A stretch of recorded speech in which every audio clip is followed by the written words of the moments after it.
नमस्कार दोस्तों, स्वागत है आपका हमारे यूट्यूब चैनल पर जो आपको रखे बिहार के 38 जिलों से जोड़कर। अगर आप चाहते हैं बिहार के 38 जिलों की खबरें सबसे पहले आप तक पहुंचे तो न्यूज YT बिहार को सब्सक्राइब करें। तो चलिए आज की वीडियो को रुक करते हैं। सीधा सवाल उठ रहा है कि छात्रावास के अंदर इतनी बड़ी लड़ाई कैसे हो गई। भागलपुर में छात्र के बीच हुई हिंसक झड़प में एक छात्र गंभीर रूप से घायल हो गया।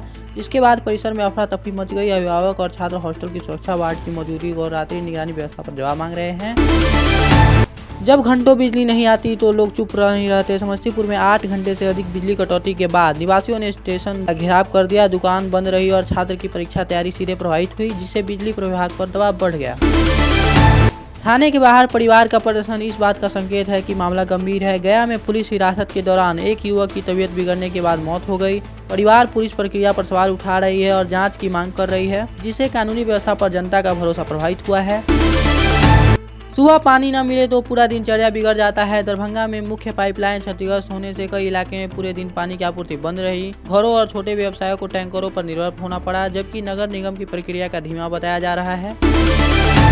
जमीन विवाद का हिंसक होना अब आम हो जाता है। बक्सर में भूमि विवाद को लेकर फायरिंग और पथराव हुआ, जिससे कई लोग घायल हुए। इलाके में तनाव और पुलिस को अतिरिक्त बल तैनात करना पड़ा, जिससे निवासियों में डर का माहौल बना हुआ है। आपात स्थिति में डॉक्टर ने मिलता सिस्टम की विफलता माना जाता है। सहरसा में जिला अस्पताल के आपात वार्ड में रात के समय डॉक्टर उपलब्ध नहीं रहे, जिसके कारण मरीज को निजी अस्पताल में स्थानांतरित करना पड़ा। सरकारी सेवाओं को विश्वसनीयता पर गंभीर सवाल उठ रहे हैं। अवैध खनन का सीधा असर सड़क और नदियों पर पड़ता है। रोहतास में पुलिस ने रात्रिकालीन अभियान में अवैध बालू खनन कर रहे ट्रकों को जब्त किया। स्थानीय लोगों ने इसे कार्रवाई को राहत बताया और खनन माफिया पर सख्त कार्रवाई की मांग की। स्कूल परिसर के अंदर सुरक्षा में चूक होना अभिभावकों के लिए चेतावनी है। अररिया में सरकारी स्कूल की छत का एक हिस्सा कक्षा के दौरान गिर गया। बच्चे सुरक्षित रहे, लेकिन शिक्षा विभाग की खराब योजना पर सवाल उठ गए। अधूरा काम शहर को जाम में डाल देता है। छपरा में अंधेरे सड़क मरम्मत कार्य के घंटों ट्रैफिक जाम रहे, जिससे एम्बुलेंस और स्कूल बसें भी फंसी रही। जनता का कहना है कि बिना योजना के काम शुरू कर दिया गया। रिहायशी इलाके में मोबाइल टावर लगना सीधा विरोध का जन्म देता है। मधुबनी में नए मोबाइल टावर की स्थापना के बाद स्थानीय निवासियों के विरोध प्रदर्शन किया गया। जोखिम को लेकर प्रशासन को जन सुनवाई आयोजित करनी पड़ी।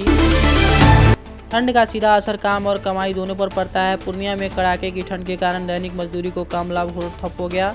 आश्रय स्थलों और कंबलों की कमी को लेकर प्रशासन पर दबाव बढ़ रहा है। छुट्टियों की भीड़ में सुरक्षा से समझौता होना बड़ा मुद्दा है। कटिहार में ट्रेनों में अत्यधिक भीड़ के कारण यात्रियों ने रेलवे अधिकारियों को घेराव किया। प्लेटफॉर्म और कोच दोनों जगह अव्यवस्था का माहौल है।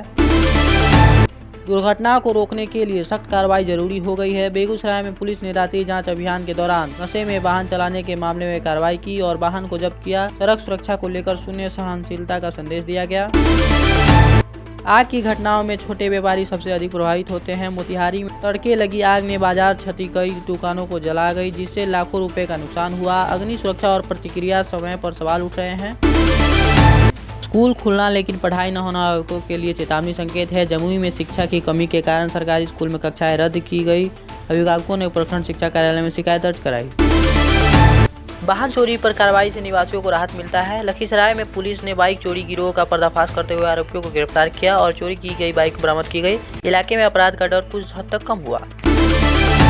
पेपर लीक का मतलब छात्र का भविष्य जोखिम में होता है। शिवहर में स्कूल परीक्षा का प्रश्न पत्र लीक होने का मामला सामने आया। शिक्षा अधिकारियों ने जांच शुरू कर दी, जबकि अभिभावकों का भरोसा डगमगाया गया। अवैध अतिक्रमण का असर रोजाना यात्रियों पर पड़ता है। सीवान में बस स्टैंड क्षेत्र से अतिक्रमण हटाए जाने के बाद यातायात व्यवस्था बेहतर हुई। दुकानदारों के विरोध के बावजूद यात्रियों को राहत मिली। फसल नुकसान के बाद मुआवजे में देरी किसानों के लिए घाटे का सौदा है। नालंदा में ओलावृष्टि से फसल खराब होने के बाद किसानों ने मुआवजा सर्वे की मांग उठाई है। भुगतान में देरी को लेकर असंतोष बढ़ रहा है। तो दोस्तों, ये थी आज की बड़ी और मुख्य खबरें। अगर आपको ये वीडियो पसंद आया तो वीडियो को लाइक और चैनल को सब्सक्राइब करें। मिलते हैं नेक्स्ट वीडियो में। धन्यवाद।